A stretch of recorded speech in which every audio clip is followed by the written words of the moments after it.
Lacey Games is one of the most disturbing franchises we've ever covered. This is normally where I put in a joke or a light-hearted comment, but today is not the day for that. What initially appears as a bright and colourful set of flash games for young girls quickly reveals a dark story of trauma, along with the very sad and very real issues that can cause it. This theory is not for the faint of heart, but if you are willing to keep going, there's a fascinating story waiting for you. You have been warned.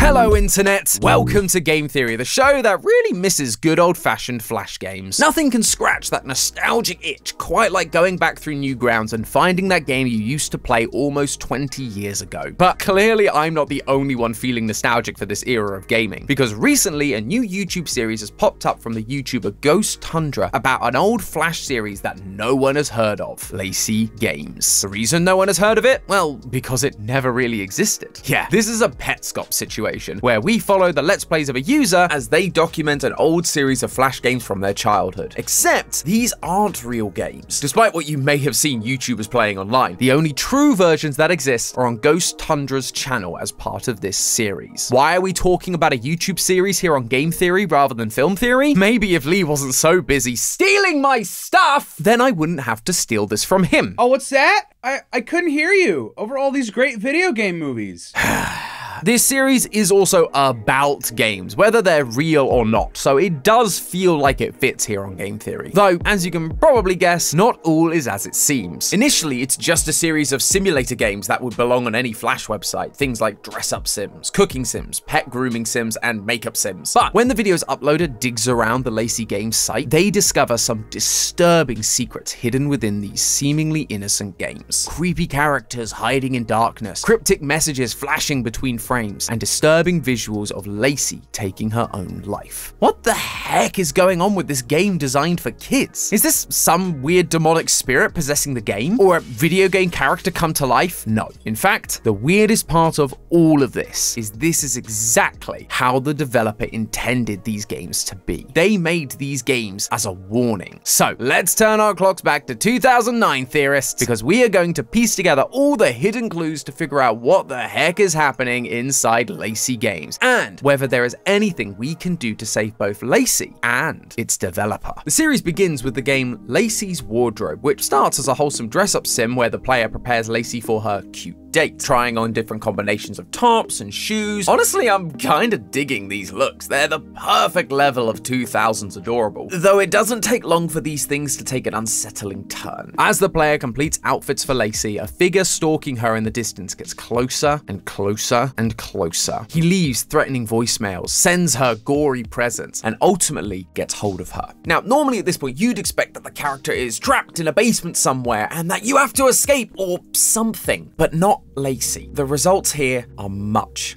darker. Here, she is dismembered and then eaten. Yeah, I told you the series was dark, and if that was too much for you, it's only gonna get worse from here. So this is your final warning. After this point, we are going to be getting into some very real and very disturbing stuff. I urge you to proceed with caution. There is no shame in backing out now, but if you have chosen to stay, let's move on to the next installment, Lacey's Diner. This is a game about Lacey running a restaurant. Normally, everything is fine. You just put the ingredients into a bowl and serve your creations to your customers. But the video's poster informs us that there's a secret ending, and in it, Lacey's business begins to fail. She does not handle this career failure well, and ends up creating the most advertiser-unfriendly recipes you could imagine, using ingredients like cockroaches, broken glass, cigarette butts. Not exactly what you'd expect from a kid's game. However, during this segment, it becomes clear that the business failing isn't actually the root of this psychological break. It comes from her past trauma. We get several flash frames of disturbing poetry, with one of the less graphic lines reading, "When he looked down, he saw my little bruised cheeks smiling back at him, the exact size of his sweaty palms." The rest of the lines aren't strictly safe for YouTube, but that first line gives us all we really need to know. Lacey was being abused. Each unsavory ingredient Lacey puts into her final meal ties into what she went through. The cockroaches that lined her ceiling, the broken glass she was hurt with, and a bag of drugs that she was forced to take. All of this is telling us about Lacey's backstory. She was traumatized by those experiences, And now every wrong ingredient, every small setback, every mistake, they bring all of that trauma back to the surface, causing the games to literally fall apart at the seams and reveal the broken little girl that lies beneath. This then continues in the third installment, Lacey's Pet Shop. As usual, it starts out like a classic kids game where Lacey grooms pets, washing them, cutting their hair, but the requests get more and more extreme, asking her to stretch out their necks or cut off their limbs. After she causes too many atrocities, it devolves even further into a nightmarish point-and-click adventure game, and it's here where we learn the truth about Lacey's abuse. As you go through this new section, text appears in the bottom right corner that says, "Uncle, have you seen Puddles anywhere? I can't find her." And she goes on to say, "Stop laughing." Later on, we discover that Puddles was Lacey's dog, but only as she mourns for the death of her sweet little angel. It seems pretty clear that her uncle was laughing because he knew exactly where Puddles was. He was the one who killed Puddles. She follows this up later with another poem. Quote, "For years he was barking up the wrong tree, worried about his sins becoming too visible on my skin." For this poem to immediately follow the lamenting of her dog, the one her uncle killed, suggests that wasn't all that he was responsible for. He was also responsible for her horrid living conditions, her pain, and her suffering. He was Lacey's abuser. It is at this point, however, that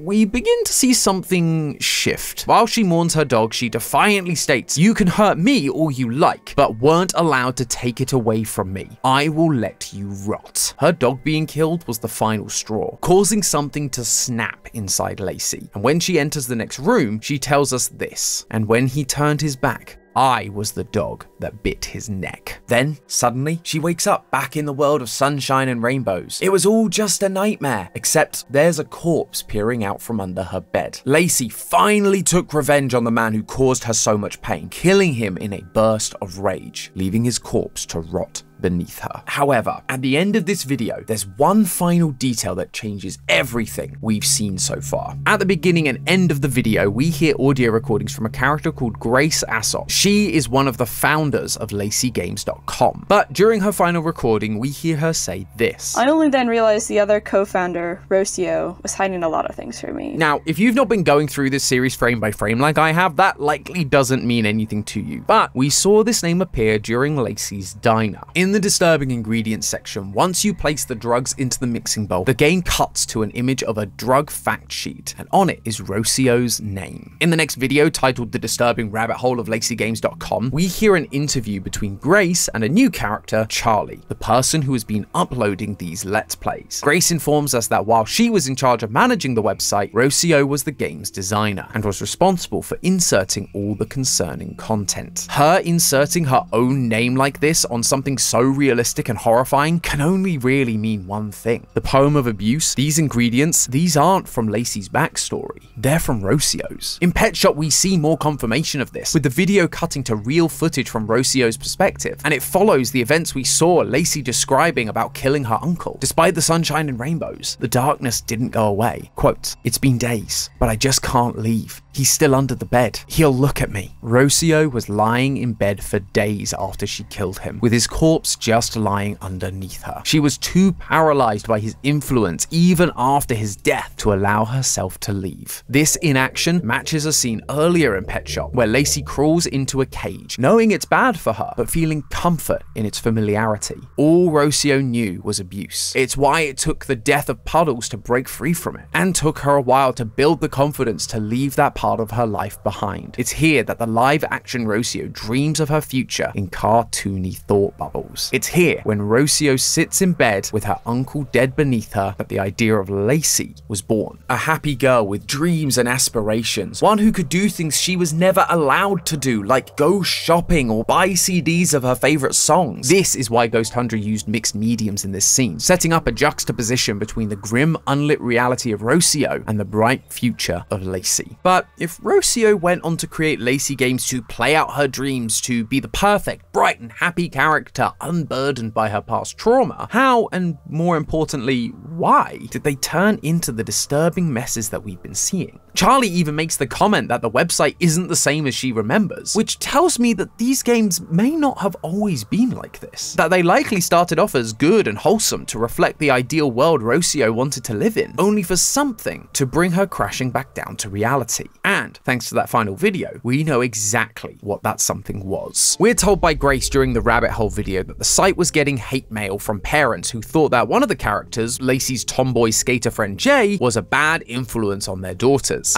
Good to see angry hate comments were still a thing back in 2009, and just as ridiculous as ever. Though Rocio did what I'm sure many YouTubers wish they could do, she replied with a snarky comment. Careful what you wish for. She did then comply with their requests, but in a more malicious way than they'd expected. In this video, we are shown two games, Jay's skating game and Lacey's makeup parlor. Jay's skating game is a classic flash skater game where you jump from building to building on a skateboard, though it ends with Jay whizzing off a building and falling into a pit of spikes. Jay wasn't just being removed, she was being killed off, which I don't think is what the parents had in mind, nor were they expecting what happened next. In Lacey's makeup parlor, Lacey does the makeup for several women with their eyes shut, but their faces start to sag, eyes open with uneasy stares. One client even has a maggot crawl across her face. Then Jay's mutilated body suddenly appears, revealing that Lacey isn't your average beautician, but a mortuary cosmetologist, applying lipstick to her friend's corpse while having a mental breakdown as she processes the death. From the website, it is clear that a huge part of Lacey Games' identity was the friendship between Lacey, Maisie, and Jay. With Lacey being a manifestation of Rocio's hopes and dreams, it stands to reason that strong friendships were a core desire of Rocio's as well. Killing off her perfect friend was heartbreaking, but what was worse was that whenever there was conflict on the site, her friend Grace played the victim and placed all of the blame on Rocio, saying horrible things about her and eventually abandoning the project altogether. Once again, this perfect world Rocio had dreamed up wasn't coming true, and so she took a different approach. In the audio recordings from Grace at the start of the Pet Shop episode, we see an About Us page that revealed that Rocio and Grace started this site together as, quote, a safe space for kids to play. I mean, sure, if you call a website full of death, abuse, and cannibal jump scares as a safe space, then mission accomplished. Joking aside, I actually think that despite the changes Rocio made, she believes this statement to be completely accurate. When Lacey finds a mirror in Pet Shop, we see this character appear.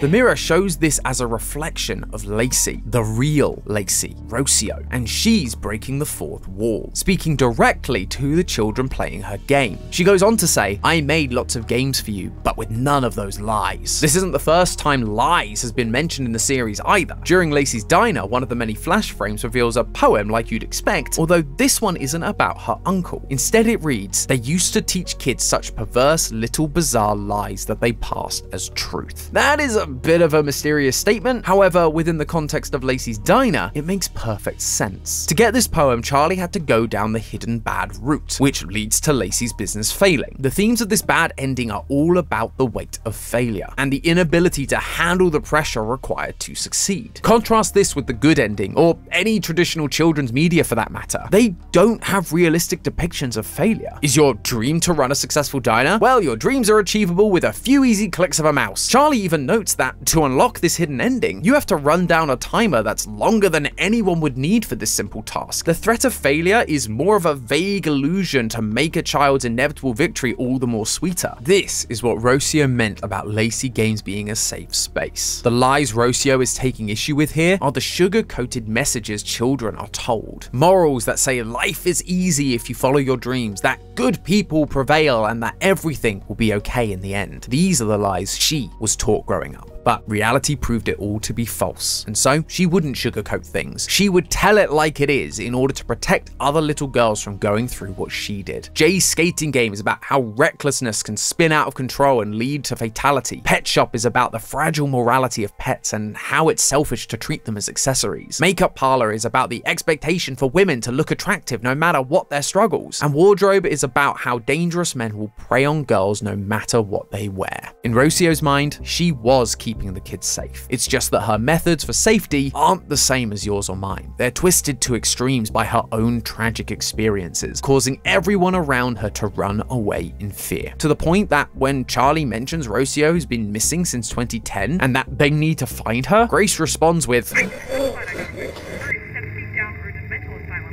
don't care. Oh yeah, and that bombshell about Rocio disappearing, that's basically where the series ends, at least for now. After her dream career and relationships were dashed, and she distorted her sight with real but horrific lessons, Rocio just disappears. Is she dead? Was she kidnapped? We never really get an answer. Unless, of course, you are paying very close attention. In the final frames of the rabbit hole video, we are given one last poem to decipher, and it goes like this. She stepped into the empty room at the edge of the universe and calmly walked towards the single button on the wall, which, as she had been told by the gods above, could delete the existence of anyone she disliked. She thought long and hard of all the ugliest souls she had ever known. She made her decision, and her finger met the button without any ceremony, but looking down at her feet, it was all red with blood. She stood in shock. The blood tainted her very being. She thought deletion would be clean and instant, without realizing that death is the only deletion that exists, and that there is no death without painful, unrelenting grief. And grief stared at her through mirrors forever, from the eyes of all she had ever thought to delete. It was a world catastrophe. Now, initially, the reading for this seems pretty darn obvious. She wanted to delete the person she disliked the most. In nearly every Lacey game, Lacey dies, usually by her own hands. And in one case, we see Lacey being choked by an illustration of Rocio. Lacey was Rocio's optimism, a fun-loving girl with lots of friends, a part of her filled with the lies told to children. This visual of choking occurs during a section about Rocio killing off Jay, which was the result of this illusion shattering. In that moment, Rocio killed her own creation and what it represented. Lacey was the soul she disliked the most. But at the end of the day, Lacey was still a part of herself. And so when she looked down after hitting delete, she saw herself covered in blood. She realized that metaphorically deleting Lacey wasn't enough. It needed to be literal. Death is the only true deletion, which meant ending not just Lacey's life, but her own too. However, while that would be a suitably sad ending for a series like this, something didn't feel right to me. If Rocio had died in 2010, I feel like her body would have been found, right? And with the site being as popular and as controversial as it was, that would have been a big story, or at least been easy to find with a quick Google search. For her to still be missing and her disappearance to be considered a mystery feels like the answer can't be that straightforward. Maybe that's just the FNAF brain rot talking. But as I went frame by frame through each video, there was a detail that stood out to me. In the video, Lacey's Diner, we see this final frame. It depicts a real person wrapped in some kind of cord or wire with the caption, "I'm in heaven." This is Rocio, and while the use of heaven might make you think of peace and the afterlife, like someone might believe they find if they unalive themselves, the fact she's able to write this seems to imply that she's somehow still present to tell us this, that her heaven isn't the heaven we might expect. The wires tying her up are also an interesting choice. They actually repeat several times throughout the series. In Pet Shop, we see these wires tethering her to the ceiling. The images are obviously super distorted, but the way those cables are hanging from the ceiling and are clearly coiled, they remind me of computer or internet cables from my old media company days. Then, in Rabbit Hole, we see several flashes of Rocio tangled in those same wires, except this time, there's a circuit board thrown into the mix. Is this telling us that Rocio somehow connected herself to the computer?